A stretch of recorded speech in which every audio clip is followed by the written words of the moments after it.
안녕하세요, 진가이버입니다. 벌써 3월도 세 번째 주에 접어들었습니다. 요즘 겨울을 보낸 식물들을 정리하고 돌보느라 바쁜 하루하루를 보내시고 계실 겁니다. 그동안 여러 영상을 통해 제라늄 분갈이에 대해서 보여드렸었는데, 새봄을 맞이해서 오늘은 오랜 시간 키워온 오래 묵은 제라늄과 좀 부실하게 자라고 있는 제라늄을 대상으로 분갈이를 해보는 시간을 준비했습니다. 특히 오늘은 제라늄 분갈이에 대한 내용뿐만 아니라 식물을 키우시는 데 있어서 꼭 알고 계셨으면 하는 내용도 있고, 영상 후반부에 공동구매 이벤트도 준비했으니까 끝까지 시청 부탁드리겠습니다. 그리고 본격적인 시작에 앞서서 한 가지 당부를 드리자면, 제 영상의 대부분이 그냥 단순히 작업하는 요령을 보여드리기보다는 왜 그렇게 해야 되는지 원리를 설명드리는 부분이 많아서 영상이 길어지는 경우가 있는데, 원리를 알고 이해를 해야 다른 식물에도 응용이 가능하고, 지금 당장의 귀찮음 때문에 왜 그렇게 해야 되는지도 모르고 그것이 맞는지 틀리는지 구분도 안 되는 상황에서 무조건 따라하는 것보다는 나은 선택이라 생각을 합니다.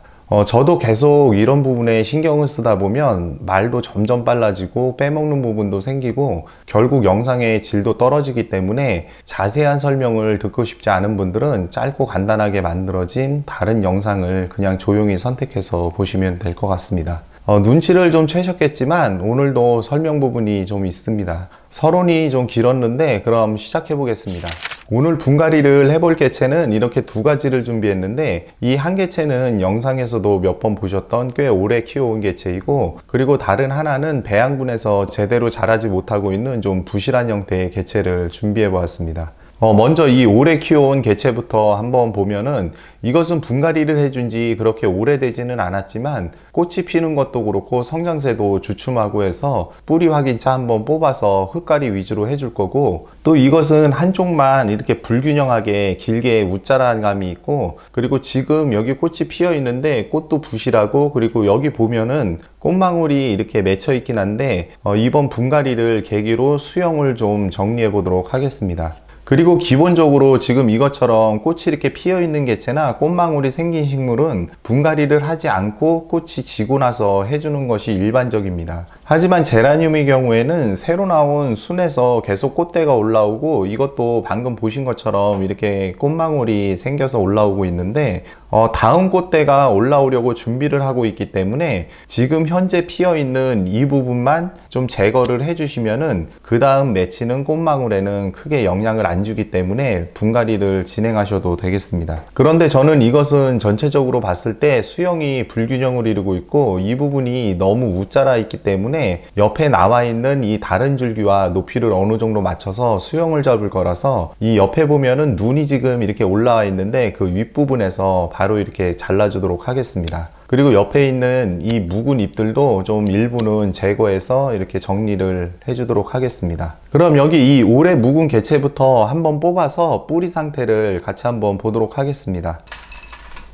지금 이것을 뽑아보면 이렇게 뿌리 상태는 비교적 양호하게 잘 자라고 있었고, 특별히 문제가 있는 부분은 없어 보입니다. 그럼 이것은 좀 정리를 해서 그대로 분갈이를 해주면 될 듯 합니다. 그리고 이런 뿌리 부분은 분갈이를 할 때가 아니면 정확히 볼 수 없기 때문에, 특히나 이런 묵은 데일수록 이 뿌리목 부분에 해충의 피해가 없는지 잘 확인해 주시는 게 꼭 필요하겠습니다. 그럼 이것을 한번 정리를 해보겠습니다. 이 화분 모양의 틀을 갖다가 좀 깨주는 형태로 작업을 해주시면 되겠습니다. 이것도 보면 여기 잔뿌리들이 많이 이렇게 발달이 돼 있는데, 보통 이렇게 들어보셨을 때 잔뿌리가 이렇게 밀집되어 있는 부분보다 아래로 처지는 이런 것들 위주로 해서 좀 잘라주시면 되겠습니다. 여기도 굵은 원뿌리가 이렇게 하나 있는데, 이 원뿌리는 이거는 필요가 없습니다. 이것도 이렇게 잘라가지고 없애주시고 대략적으로 이 정도 형태에서 정리를 해주시면 됩니다. 그리고 여기도 지금 윗부분에 줄기는 잘라버릴 게 없기 때문에 여기 오래된 이런 묵은 잎들, 이런 것 위주로 해서 조금만 정리를 해주시면 되겠습니다. 이 정리를 해주는 이유는 잠시 후에 다시 좀 더 설명을 자세히 드리도록 하겠습니다. 그리고 이런 오래돼서 퇴화돼서 죽은 가지들, 이런 것들은 좀 정리를 해주시면 됩니다. 이 뿌리 부분을 많이 정리를 하지 않았기 때문에 이 정도 오래 묵은 잎이나 아니면은 오래된 그런 죽은 가지 정도 그렇게 정리를 해서 심어주시면 되겠습니다. 그럼 또 다음 개체를 한번 같이 보도록 하겠습니다. 이것도 뿌리 상태를 보게 되면은 아주 그렇게 나빠 보이진 않는데 이 아래쪽 부분에 보면은 약간 검게 좀 죽어 들어간 부분이 있습니다. 그래서 이런 부분도 조금 정리를 해줘야 될 것 같고, 다른 부분들은 이렇게 하얗게 잔뿌리들이 계속해서 발달되고 있는 모습을 볼 수가 있습니다. 이렇게 뿌리가 검게 변해서 죽은 부분이 있기 때문에 이 상층 부위 윗부분도 세력을 제대로 받지 못하고 이렇게 부실하게 자라나는 그런 형태를 띈 것을 볼 수가 있습니다. 그리고 제라늄을 처음 접하는 분들도 그렇고 수업 때도 많이 질문하시는 부분 중에 하나가 이렇게 연탄가리식으로 그냥 뽑아서 이렇게 좀 더 큰 화분에 심는 형태에 대해서 궁금해 하시는데, 이 부분에 대해서도 몇 번 이야기 드렸었지만 화분의 크기가 계속 커지고 삽목을 한 어린 개체일 경우에는 모종을 심듯이 그렇게 심어도 1, 2년 정도는 키워나가는데 크게 문제점을 못 느낄 수도 있고, 또 죽을까봐 염려가 돼서 입양한 제라늄을 그런 식으로 분갈이를 많이 하시는데, 뿌리 관리를 하나도 안 하고 계속 그런 식으로 분갈이를 하게 되면 실내의 작은 화분에서는 결국 시간이 지나면서 이 잎도 작아지고 앙상한 줄기만 길게 남게 되고 꽃도 제대로 안 피는 그런 형태로 변해버리기 때문에, 오랜 시간 키울 거라면 뿌리도 관리를 함께 해주시고 오래된 흙을 화분 모양 그대로 심지 마시고 최소한 이 화분 모양이라도 흐트러뜨린 다음에 심어주시는 게 필요하겠습니다. 그리고 이 뿌리 정리 부분도 예전에 올려놓은 영상을 안 보셨다면 꼭 한번 보셨으면 합니다. 그럼 이것도 한번 같은 방법으로 정리를 해보도록 하겠습니다.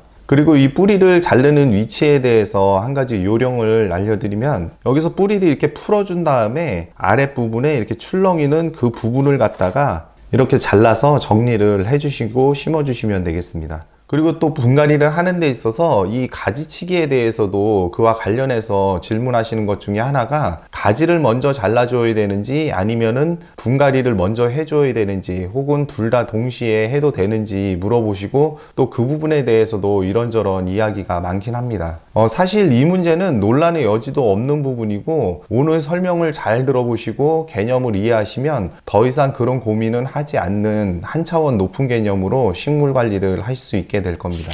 그럼 그 부분에 대해서 간단하게 좀 설명을 드려보겠습니다. 우선 가지치기를 먼저 하는 경우를 생각해 보면, 이 뿌리 부분이 잘 발단된 상태에서 가지치기를 해주게 되면은 식물 스스로가 이 상층부와 하층부의 비율인 TRU를 맞추기 위해서 나름 노력을 해서 이 윗부분에 새순이 나게 하기 때문에 크게 문제가 되지 않습니다. 그리고 다른 한 가지 경우는 분갈이를 먼저 해주고 한참 후에 이 가지치기를 하는 경우인데, 그런 작업 형태는 별로 권하고 싶지 않은 경우 중에 하나입니다. 만약에 분갈이 후에 가지치기를 하기 위해서 잎이나 이 줄기 부분은 하나도 건들지 않고 이 하층부의 뿌리만 정리했다면 분갈이 이후에 식물의 상태가 심각해질 수도 있고, 이런 나름의 경험을 토대로 뿌리를 절대 건들지 말고 그대로 심으라는 이야기가 나오는 부분이기도 합니다. 이 부분은 잠시 후에 좀 보충 설명을 드리도록 하고, 마지막으로 분갈이를 할 때 뿌리 정리를 하면서 가지치기를 동시에 진행해주는, 방금 보신 그런 경우인데, 이 부분은 이 상층부와 그리고 하층부의 비율을 사람이 인위적으로 어느 정도 맞춰주는 작업을 해주기 때문에 당연히 병행하셔도 상관이 없고, 분갈이를 할 때 기본적인 작업 형태이기도 합니다. 여기서 주의할 점이 앞서 언급드렸지만, 이 상층부가 무성한 이런 개체를 뿌리 정리만 하고 그대로 심게 되면 이 상하 균형이 깨지면서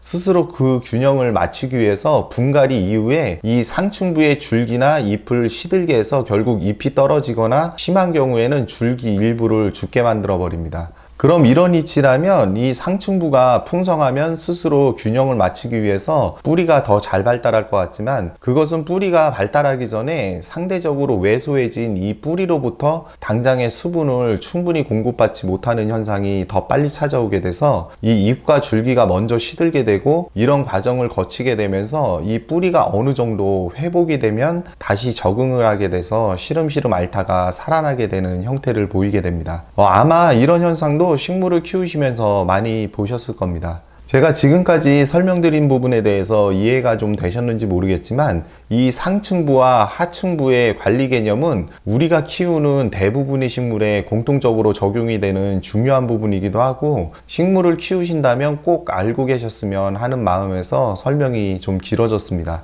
그런 거 다 몰라도 잘 키운다고 하시는 분들은 그냥 그대로 계속 잘 키우시면 되겠습니다. 그럼 방금 전에 정리해 놓은 두 개체를 갖다가 흙배합을 해서 한번 심어 보도록 하겠습니다. 오늘 준비한 흙은 분갈이흙 7에다가 이 펄라이트와 사냐초 두 가지를 3 정도 비율로 섞어서 해줄 겁니다. 그래서 전체 비율은 7대3이 되고, 그리고 여기에 훈탄을 갖다가 소량 섞어 줄 겁니다. 이렇게 섞었을 때 육안으로 보시면 한 이 정도 수준이 되겠습니다. 화분 크기는 같은 크기의 화분에 심어 줄 겁니다. 그래서 여기 깔망을 깔고 마사토를 좀 채워서 이렇게 배수층을 조금 형성해 준 다음에, 그 다음 여기다가 배합한 흙을 소량만 넣어 줄 겁니다. 그리고 이 정리한 개체를 잘 안착시켜서 심어 주시고 여기에 흙을 채워 놓게 됩니다. 그리고 나무젓가락으로 이렇게 좀 해주시고, 이런 식으로 흙을 어느 정도 채워주신 다음에 저는 여기다가 이 트리아눔지를 반 스푼 정도만 뿌려줄 겁니다. 뿌리에 직접 닿는 부분에 이렇게 뿌려주시고, 그 다음에 이것을 살살 털어서 흙이 좀 더 잘 들어갈 수 있게, 트리아눔지도 뿌리에 직접 닿아서 더 잘 들어갈 수 있게 이렇게 해주신 다음에, 그 다음 나머지 흙을 채워주시면 되겠습니다. 이런 식으로 해서 심어줬는데, 이 트리아눔지에 대해서 처음 보시는 분들을 위해서 잠깐 이야기를 드리면, 이 뿌리와 공생관계를 유지하면서 각종 유해균으로부터 뿌리를 보호하고, 그리고 잔뿌리 발달에도 도움을 주고, 이 식물의 저항성도 높여주는 역할을 하는 미생물 제제입니다. 쉽게 말해서 우리가 장 건강을 위해서 먹는 유산균과 비슷한 존재라고 보시면 무난하겠습니다. 이 트리아눔지에 대해서는 제가 직접 실험을 통해 검증한 결과를 영상에 올려놓은 게 있는데, 자세한 내용이 궁금하시면 영상을 한번 참고해 보시면 좋을 듯 합니다. 그리고 활용 방법은 방금 보셨던 방식으로 해주셔도 되고, 분갈이 시에 흙에 직접 섞어줄 경우에는 흙 1리터를 기준으로 10g 정도를 섞어서 사용해 주시는데, 여기 검정색 이 스푼으로 4-5스푼 정도 넣어주시면 되겠습니다. 참고로 더 많이 넣어준다고 해서 문제가 되거나 하지는 않습니다. 그럼 다른 한 개체도 또 심어 보도록 하겠습니다. 이렇게 해서 두 개체를 다 심었는데, 이제 여기다가 물을 흠뻑 주시면 되는데, 또 다른 활용 방법으로 이렇게 물에다가 희석을 해서 평소에 물을 주실 때 활용을 하셔도 되겠습니다. 이것의 희석 비율은 물 2리터에 방금 전에 보셨던 그 검정색 스푼으로 2스푼에서 4스푼 정도 넣어서 잘 흔드신 다음에, 이것을 분갈이 후에 물을 주실 때 주시는 방법으로 활용해 주셔도 되겠습니다. 이것도 한번 여기다가 흠뻑 줘보도록 하겠습니다. 물을 주실 때는 골고루 돌아가면서 전체적으로 잘 흡수가 될 수 있게 이런 방식으로 주시면 되겠습니다. 그리고 이 아래로 물도 이렇게 충분히 잘 빠지는 것을 확인해 보시고 물도 충분히 빼주시면 되겠습니다. 그리고 참고로 이 미생물 제제의 특성상 서서히 효과가 나타나기 때문에 한 달에 한두 번 정도 꾸준히 물에 희석해서 주시면 효과적이고, 사용 중에 약간의 뭉침은 있을 수 있는데 효과나 식물의 성장에는 문제가 없다는 점도 참고해 주시면 될 듯 합니다. 이렇게 해서 오늘은 오랜 시간 키워온 것과 성장세가 둔해진 개체에 대해서 분갈이를 하면서 이런저런 이야기를 해보았습니다. 끝으로 영상의 시작 전에 공동구매 이벤트에 대해서 언급을 했었는데, 적지 않은 분들께서 이 트리아눔지를 활용해 보시고 재공구 요청도 해주시고, 또 마침 기회가 돼서 업체와 협의해서 이번에 공동구매 이벤트를 진행하게 되었습니다. 자세한 행사 내용이나 구매 링크는 영상의 상세 설명란이나 별도 유튜브 공지사항을 참고하시면 되겠습니다. 시청하시는 분들의 많은 관심과 참여 부탁드리겠습니다. 오늘 준비한 영상은 여기까지입니다. 시청해주셔서 감사합니다.